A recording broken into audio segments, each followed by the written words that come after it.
Mari kita bersatu di dalam doa. Inilah kami umat-Mu Tuhan. Kami datang di hadapan Tuhan memuji dan menyembah-Mu. Dan di kesempatan yang indah ini juga kami mau datang kepada Tuhan memohon belas kasihan Tuhan. Kiranya kebenaran firman Tuhan yang akan kami renungkan bersama membentuk hidup kami, menopang hidup kami, dan menjadi penuntun jalan buat kehidupan setiap kami. Sehingga kami berjalan sesuai dengan apa yang Tuhan kehendaki. Berbicaralah pada kami Tuhan, kami siap untuk mendengarkannya. Sertai hamba-Mu dalam segala keterbatasan yang ada, Tuhan Kau pakai menjadi alat di tangan-Mu. Sehingga apa yang disampaikan menjadi berkat bagi setiap kami yang hadir beribadah dan menyembah-Mu. Terpujilah nama-Mu, demi Kristus Tuhan yang hidup kami berdoa dan kami berserah. Amin. Shalom, selamat pagi Bapak sekalian. Hari ini kembali kita akan belajar kebenaran firman Tuhan. Dan kita sudah memasuki eksposisi dari surat Yakobus. Dan kita sudah masuk di pasal yang kedua. Ayat 14 hingga ayat yang ke-26, saudara. Saya mengambil tema integrasi iman dan buah iman. Satu kebenaran firman Tuhan bagi setiap kita. Yakobus pasal yang kedua ayat 14 sampai ayat yang ke-26. Saya rindu kita bisa membaca secara bergantian ayat-ayat ini. Saya akan membacakan bagian yang genap. Dan silakan jemaat sekalian dapat membacakan bagian ayat yang ganjil, saudara. Saudara membaca dalam terjemahan TB, karena mungkin sebagian besar tidak membawa TB2 ya. Saya akan membacakannya dalam versi TB2, saudara, bagi setiap kita. Baik, kita membaca secara bergantian, demikian firman Tuhan. Ayat 14, apa gunanya saudara-saudaraku jika seseorang mengatakan bahwa ia mempunyai iman padahal ia tidak mempunyai perbuatan? Dapatkah iman itu menyelamatkan dia?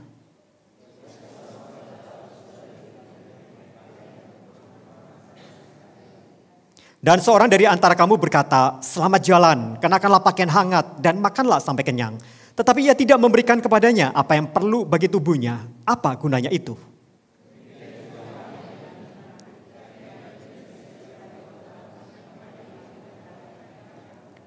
Tetapi mungkin ada orang berkata, engkau mempunyai iman dan aku mempunyai perbuatan. Aku akan menjawab, tunjukkanlah kepadaku iman itu tanpa perbuatan. Dan aku akan menunjukkan kepadamu imanku dari perbuatan-perbuatanku.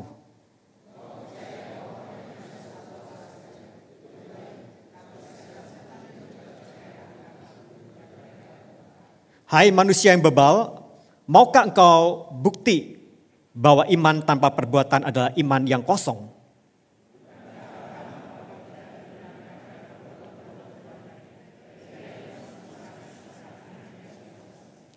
Engkau lihat bahwa iman bekerjasama dengan perbuatan-perbuatannya. Dan karena perbuatan-perbuatan itu, iman menjadi sempurna.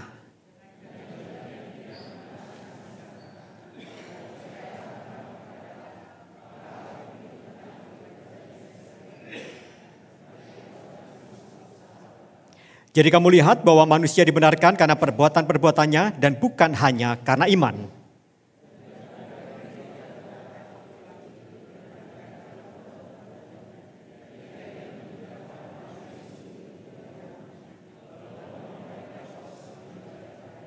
Sebab sebagaimana tubuh tanpa roh mati, demikian juga iman tanpa perbuatan mati.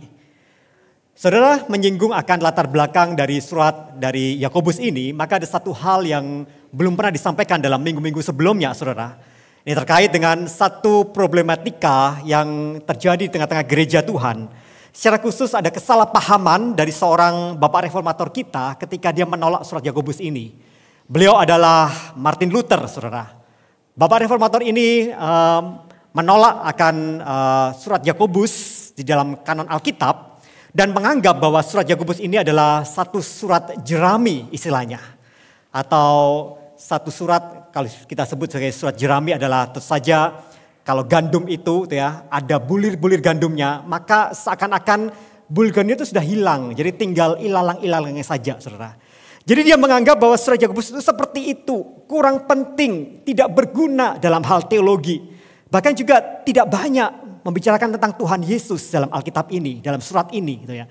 Sehingga dikatakan ini kayaknya surat yang gak penting, ya surat yang gak berguna karena tidak ada kaitan teologi yang begitu signifikan untuk dimasukkan dalam kanon di Alkitab. Dan alasan ini juga terjadi karena dia menganggap bahwa apa yang disampaikan oleh Yakobus dalam pengajaran-pengajarannya dalam surat ini, maka dikatakan itu tidak sejalan dengan pengajaran Injil yang dia pahami. Sebagaimana dia bergulat dan dia juga membangun akan teologinya itu berdasarkan surat-surat dari Rasul Paulus. Terkait dengan doktrin-doktrin, misalnya doktrin sola fide, bahwa pembenaran itu hanya oleh iman saja.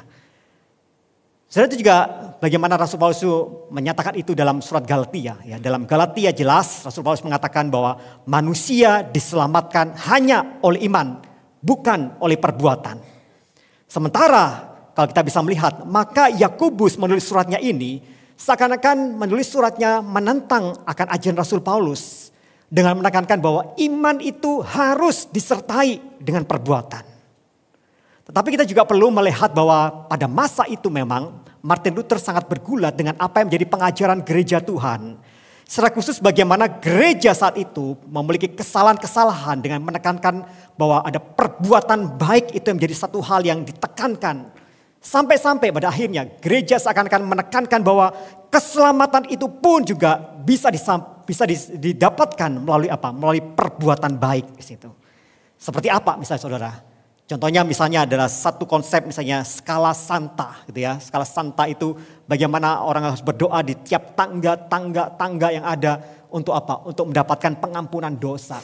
Seakan-akan perbuatan baik itu, hal yang dilakukan itu menjadi satu cara untuk memperoleh keselamatan dan penghapusan dosanya.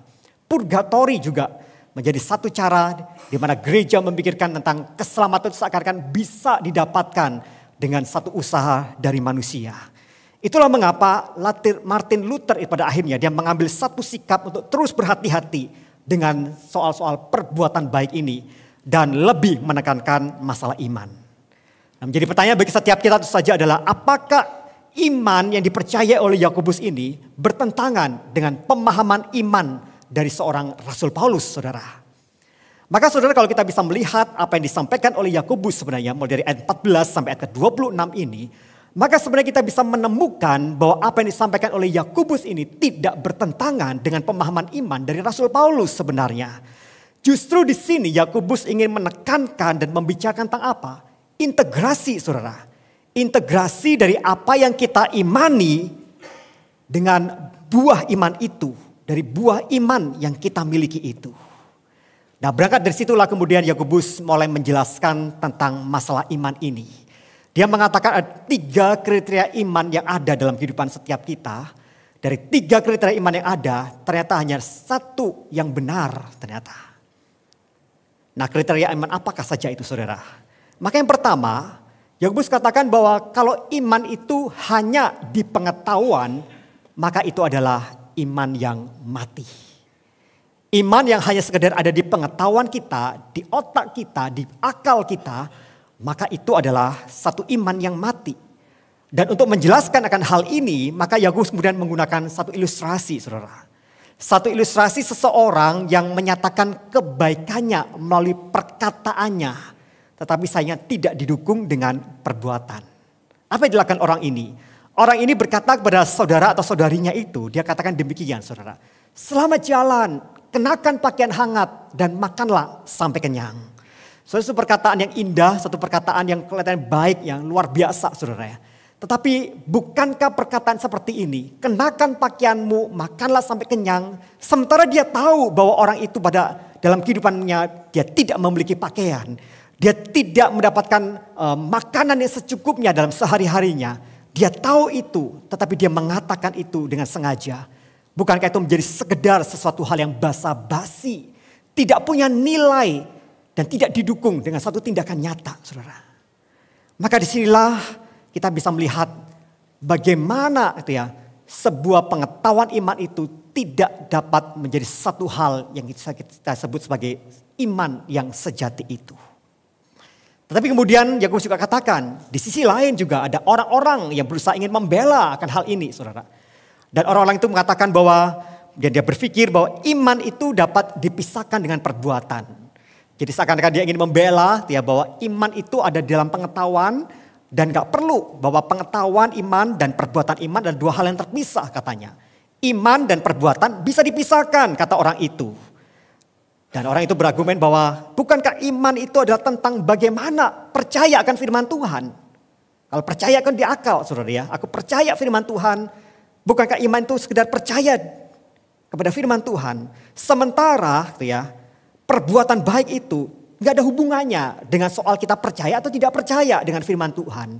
Jadi menurut orang itu iman dan perbuatan bisa dipisahkan demikian. Tetapi disinilah kemudian Yakobus memberikan satu argumen lagi, dia katakan dan dia menegaskan bahwa orang lain tidak bisa melihat iman kita kalau kita sendiri tidak menunjukkannya dalam perbuatan baik yang kita lakukan sehari-hari. Bagaimana mungkin orang bisa melihat iman kita kalau kita tidak tunjukkan itu dalam kehidupan kita sehari-hari. Misalnya saudara itu ya, ketika kita dalam kehidupan kita firm, kita mengakui, kita beriman, Kristus, Yesus adalah Tuhan. Dan saya ingin percaya bagi setiap kita orang-orang yang percaya Yesus Kristus adalah Tuhan. Dan perkataan ini saja ada satu perkataan yang akan menjadi satu sia-sia dan sekedar basa-basi juga. Ketika pada kenyataannya kita tidak benar-benar menundukkan diri kita kepada Kristus. Dan kita tidak mau taat apa yang menjadi perintahnya.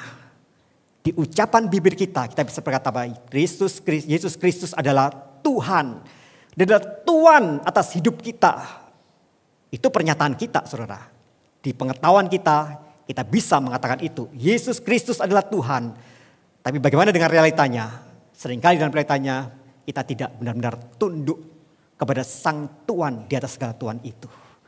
Nah ini menjadi satu hal yang penting untuk kita sungguh-sungguh memikirkan hal ini. Ketika kita dalam pengakuan iman kita juga menyatakan bahwa kita adalah orang-orang yang sudah dibenarkan. Ya, seringkali kita mungkin dengar ya pemahaman teologi ini. Kita adalah orang-orang yang sudah dibenarkan oleh darah Kristus. Wah, haleluya dan sebagainya saudara. Tetapi itu menjadi satu hal yang sia-sia pada akhirnya. Sesuatu hal yang kosong. Jika pada kenyataannya meskipun kita tahu secara pengetahuan kita orang yang sudah benar, dibenarkan oleh darah Kristus. Tetapi dalam hidup kita masih berkanjang dalam berbagai-bagai dosa. Saudara, itu menjadi satu kontradiksi. Dan itulah ketika iman itu hanya sekedar di pengetahuan, maka itu bukan satu iman yang sejati dalam kehidupan kita. Bahkan termasuk ketika kita memuji Tuhan, dalam puji-pujian itu kita dengan segenap hati kita katakan bahwa Yesus engkau sangat baik dan aku ingin mengasihi engkau Tuhan. Aku ingin mengasihimu, aku ingin memujimu, melayanimu dengan segenap hatiku. Bukankah itu seringkali kita nyanyikan dalam puji-pujian kita. Bahkan kita mungkin sambil menyanyikan dengan memegang dada saudara ya. Sambil memejamkan mata dengan tangan yang terangkat. Dengan kesungguhan hati di hadapan Tuhan kita katakan bahwa Tuhan aku ingin mengasihimu. Aku ingin mengasihimu dengan segenap hatiku. Tetapi pernyataannya ada satu pernyataan yang akan menjadi satu hal yang kosong belaka. Ketika kita tidak tunjukkan bahwa dalam hidup kita bisa mengasihi sesama. Karena apa? Bukti ketika kita mengatakan kita mengasihi Tuhan adalah bagaimana kita juga mengasihi sesama. Saudara, itu menjadi satu hal yang penting bagi setiap kita untuk melihat hal ini. Maka Yakobus pada dasarnya ingin mengatakan dan menekankan bagi setiap kita. Jikalau kita dengan berani mengaku kita adalah seorang Kristen, maka saudara, kita dituntut untuk ditunjukkan dan membuktikan iman kita itu kepada Kristus. Melalui apa? Tindakan iman kita itu. Bahwa kita benar-benar adalah milik Kristus, mengasihi Kristus. Dan dalam kehidupan kita adalah orang-orang yang sudah dibenarkan dalam Kristus itu. Maka tanpa ada perbuatan yang menyertai iman kita, maka pengetahuan iman kita sia-sia belaka. Saudara, kedua, kriteria iman kedua kemudian disampaikan oleh Yakobus berikutnya adalah kalau iman itu di pengetahuan ditambah lagi di perasaan kita, di emosi kita, maka tetap saja katanya itu iman yang mati, kata Yakobus sana. Maka di sini kalau kita bisa melihat bahwa meskipun kemudian kita tuh beriman bukan sekedar di pengetahuan, tetapi dalam perasaan kita sungguh-sungguh beriman kepada Tuhan. Yakobus kemudian menjelaskan dengan satu ilustrasi yang sangat ekstrim menurut saya saudara ya. Ketika dia membandingkan bagaimana rasa iman kita itu, yaitu iman kita itu kemudian disandingkan dengan iman juga yang dimiliki oleh setan-setan saudara. Dan dikatakan bahwa kalau engkau percaya ya, hanya ada satu Tuhan, setan-setan pun juga percaya katanya. Bahkan katakan apa? Setan-setan itu gemetar, takut kepada Allah. Saudara, yang menarik di sini kemudian saya menemukan bahwa tengah-tengah dunia yang semakin banyak orang-orang yang tidak percaya sama Tuhan, saudara ya, yang ateis, saudara ya. Justru satu hal yang sangat ironis adalah setan-setan pun percaya ada Tuhan, ada Allah. So, itu menjadi satu hal yang ironis ketika dunia mulai tidak percaya dengan Allah. Tetapi Yesus katakan bahkan setan pun percaya ada Allah. Saudara. Dan itu boleh ditunjukkan dengan satu perikop yang saya ingin tunjukkan bagi setiap kita. Salah satunya adalah dalam Markus 1 ayat 23 dan 27 sampai 27, saudara. Di perikop ini ada satu perikop di mana ketika Tuhan Yesus melayani di sebuah sinagog di daerah Kapernaum, saudara. Dan di sana kemudian dikatakan seketika itu juga ada seseorang yang kerasukan roh jahat di dalam rumah ibadat mereka. Dan kemudian itu berteriak, "Apa urusanmu dengan kami, hai Yesus orang Nazaret? Engkau datang untuk membinasakan kami? Aku tahu siapa engkau." Perhatikan saudara, perkataan dari setan. "Aku tahu siapa engkau, yang kudus dari Allah." Saudara, ini pengetahuan dari setan, saudara ya. Dia tahu Yesus adalah yang kudus dari Allah. Tapi kemudian ketika Yesus menghardik, diam, keluarlah daripadanya. Maka dikatakan keluarlah roh jahat itu sambil mengguncang-guncangkan dia dan sambil berteriak dengan suara nyaring. Saudara, kalau kita bisa melihat ini adalah perpaduan. Bagaimana setan-setan itu dia tahu secara pengetahuan tentang Allah yang benar. Tapi dia juga gemetar karena dia tahu bahwa Yesus adalah Allah yang benar itu, saudara. Tapi di sini kita bisa melihat bahwa setan-setan itu memang punya pengetahuan tentang Allah yang benar. Bahkan setan itu bisa gemetar, takut kepada Allah, saudara. Tetapi di sini kita bisa melihat bahwa ketika mereka percaya mereka tidak mengubah hidup mereka. Tidak mengubah setan-setan itu. Dan setan-setan itu tetap memberontak terhadap Allah. Saudara, percayanya setan-setan ini atau dalam kutip iman dari setan-setan ini adalah iman yang sia-sia. Dia tahu siapa Allah yang benar. Dan dia takut gemetar kepada Allah yang benar itu. Tetapi pada akhirnya setan-setan ini bahkan tidak mengubah perilaku mereka. Nah, bukankah itu yang juga terjadi dalam kehidupan banyak orang dalam dunia ini, saudara? Ini ada satu iman yang tidak menyelamatkan. Bahkan seseorang yang merasa dirinya tercerahkan pikirannya, hatinya kemudian tergerakkan. Tetapi kalau kehidupannya tidak diubahkan, maka saya katakan bagi setiap kita, orang itu tetap tersesat selama-lamanya, saudara.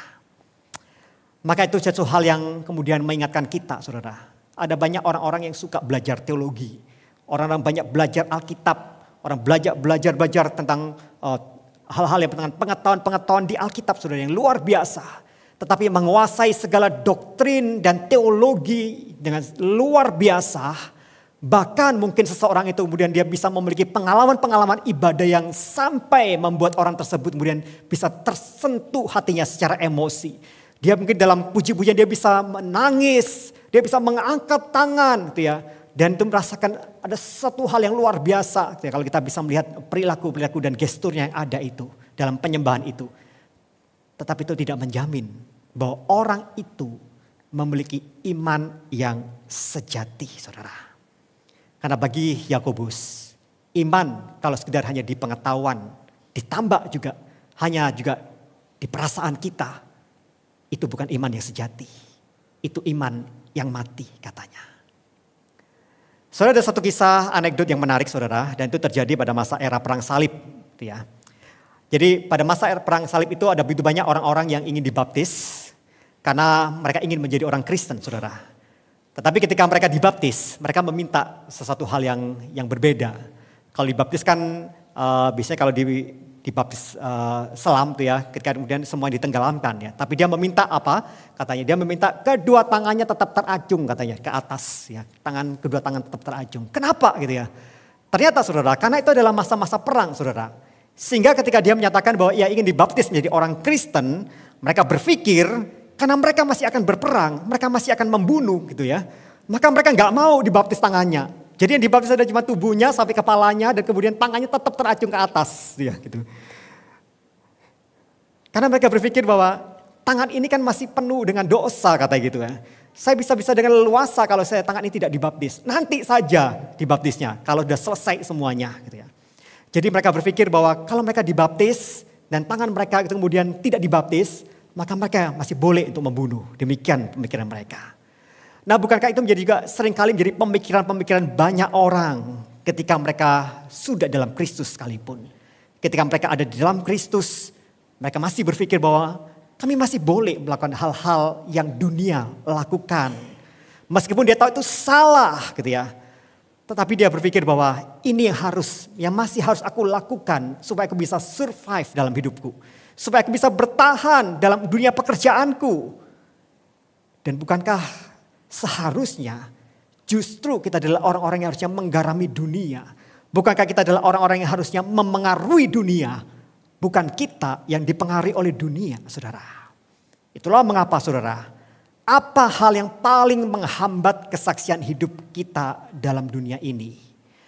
Apa hal yang paling menghambat kita bisa menyaksikan kehidupan kita itu? Kehidupan Kristus yang ada dalam diri kita dalam dunia ini? Jawabannya adalah kegagalan kita dalam mengintegrasikan apa yang kita percayai itu dengan kenyataan hidup kita sehari-hari. Atau dalam bahasa Yakobus katakan bahwa kita memang memiliki iman, tapi iman itu tidak disertai dengan buah-buah perbuatan iman tersebut, saudara. Maka kemudian saya mengutip apa yang dikatakan oleh John MacArthur, saudara. Dia mengatakan bahwa disinilah Yakobus kemudian dia memberikan 3 ciri iman yang palsu itu. Iman yang mati, iman yang tidak berharga. Yang pertama adalah iman yang hanya dari sebuah pengakuan yang kosong. Iman yang timbul dari belas kasihan yang palsu. Dan iman atau keyakinan iman yang dangkal. Dan termasuk saya juga tambahkan bahwa mungkin juga berkaitan dengan satu ekspresi, ya, perasaan atau afeksi ketika kita menyembah Tuhan yang palsu juga, saudara. Maka setelah 2 hal ini, ya, Yakobus menceritakan tentang 3 jenis iman ini, saudara. Maka berikutnya dia kemudian mulai menjelaskan tentang iman yang benar itu. Dan dia katakan bahwa iman yang benar itu adalah iman yang kemudian pada akhirnya itu menghasilkan buah iman.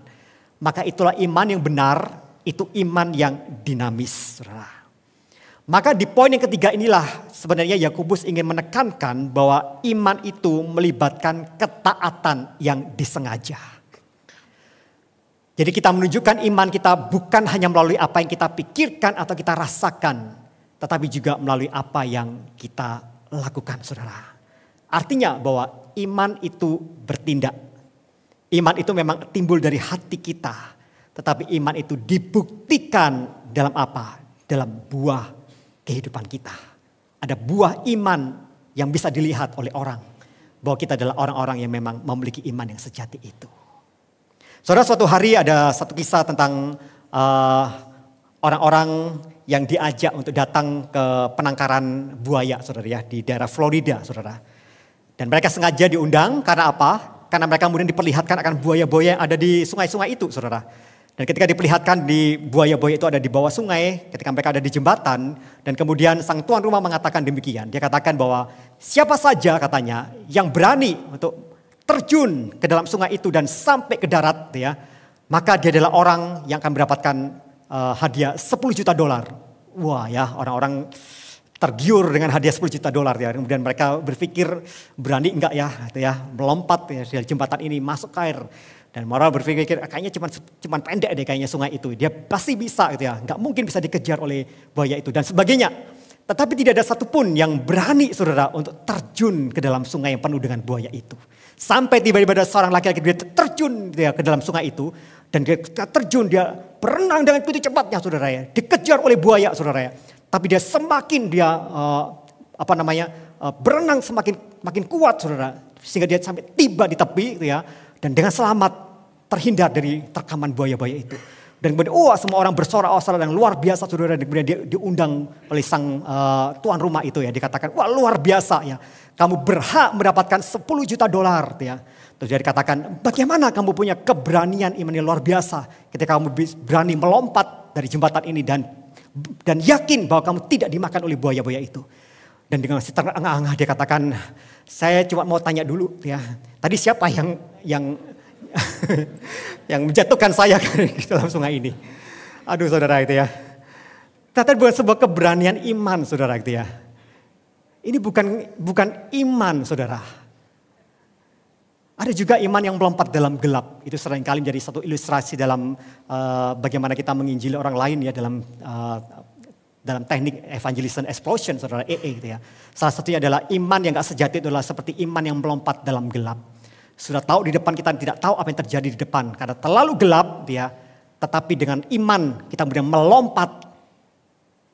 Saudara, iman yang melompat dalam gelap. Iman dalam ketidaktahuan, saudara. Itu juga bukan iman yang sejati.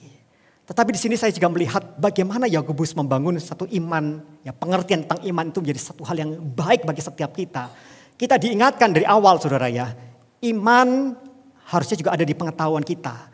Tetapi gak cukup hanya sekedar pengetahuan. Iman ada dalam pengetahuan dan juga ada dalam perasaan kita atau afeksi kita. Tetapi kita gak cukup hanya sebatas itu. Dan kemudian dia menyatakan bahwa rangkaian iman itu harus terwujud dalam kita tahu, kita merasakan, tetapi juga apa? Kita bertindak. Maka di situ menjadi satu hal yang penting bagi setiap kita. Bahwa iman itu bukan sekedar perenungan intelektual. Iman juga bukan sekedar emosionalisme, saudara.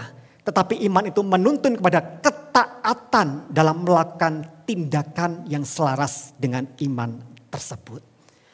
Nah disinilah kemudian Yakobus juga memberikan contoh ilustrasi lagi. Ya, jadi Yakobus itu penuh dengan ilustrasi sebenarnya saudara gitu ya. Makanya kadang-kadang kita belum pernah menambahkan begitu banyak ilustrasi di sini. Tetapi Yakobus sendiri juga memberikan ilustrasi yang sangat-sangat menarik. Dan ilustrasi itu mencakup dua tokoh di Alkitab dalam perjanjian lama yang sangat kita kenal. Yang pertama adalah Abraham, yang kedua adalah Rahab, saudara.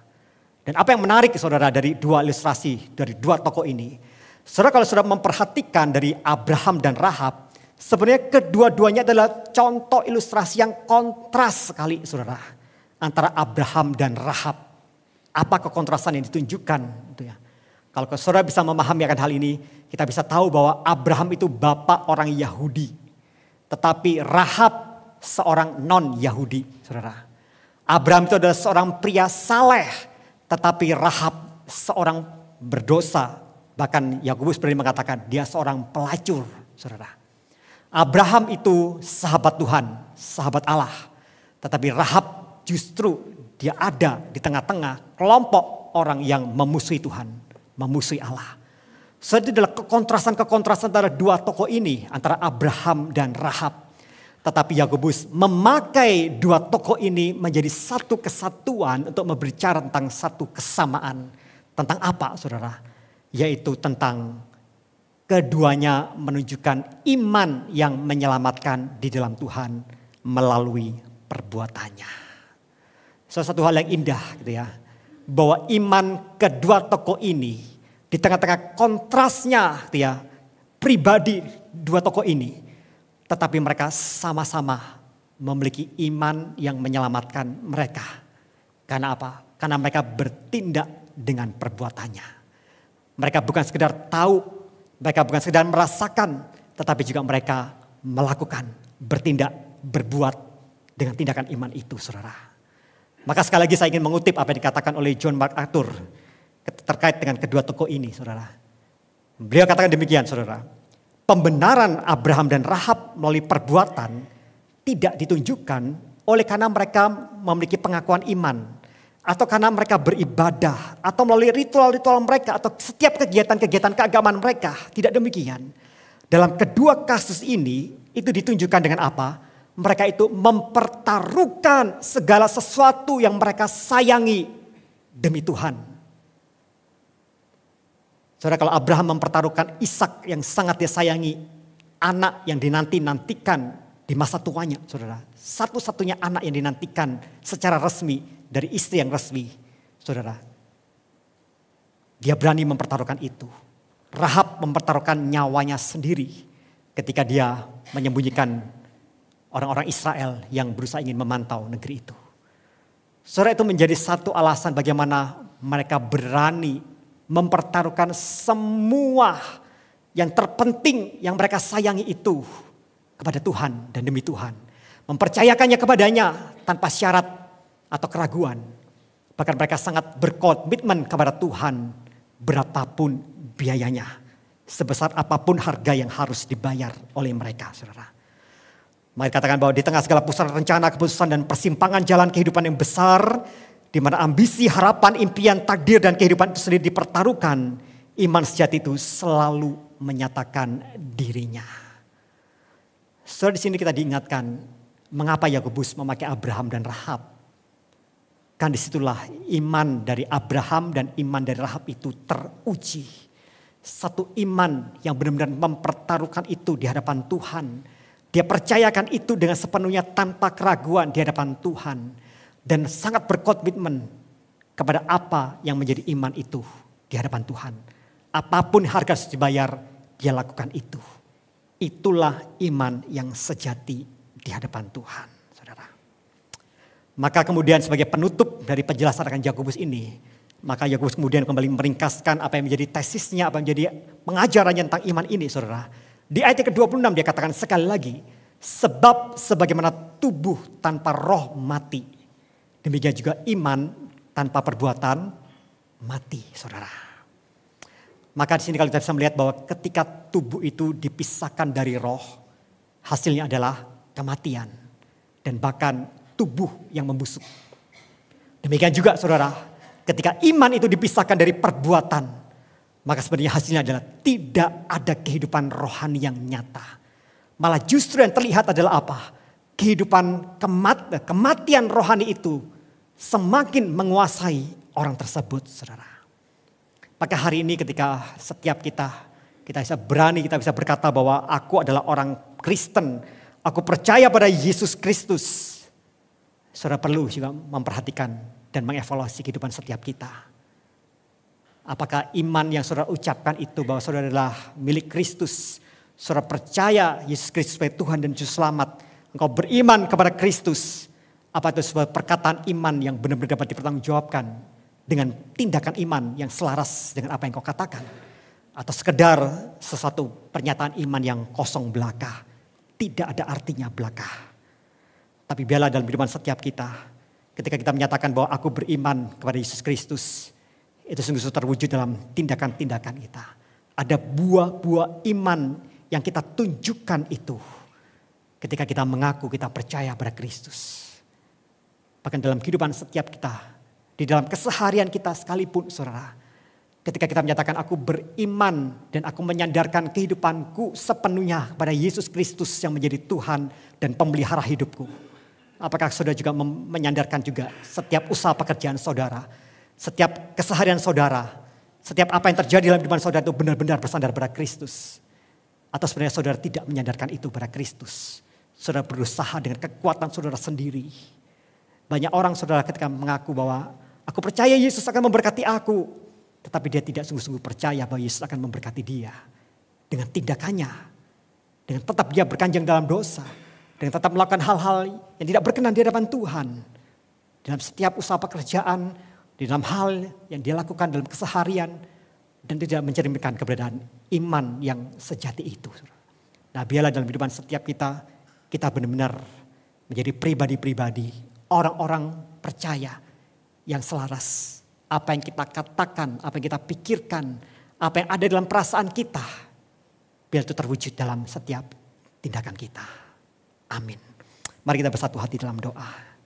Tuhan terima kasih untuk pengajaran dari seorang penatua Yakobus yang kami percaya itu memberkati setiap kami. Karena seringkali di depan kami mengaku beriman kepada Tuhan. Tetapi perilaku dan tindakan kami itu tidak mencerminkan kami sebagai orang-orang yang sungguh-sungguh beriman kepada Tuhan. Ampuni setiap kami Tuhan. Ampuni kami. Tetapi tolong setiap kami itu kami terus menjalani seluruh kehidupan kami Tuhan. Dan kehidupan yang beriman. Dengan iman yang sejati itu. Kami percaya di pikiran kami. Kami percaya dalam perasaan dan emosi kami. Tapi kami juga percaya dengan menjadikan buah iman itu nyata dalam kehidupan kami hari lepas hari. Terpujilah namamu Tuhan. Demi Kristus Tuhan yang hidup kami berdoa dan kami mengucap syukur.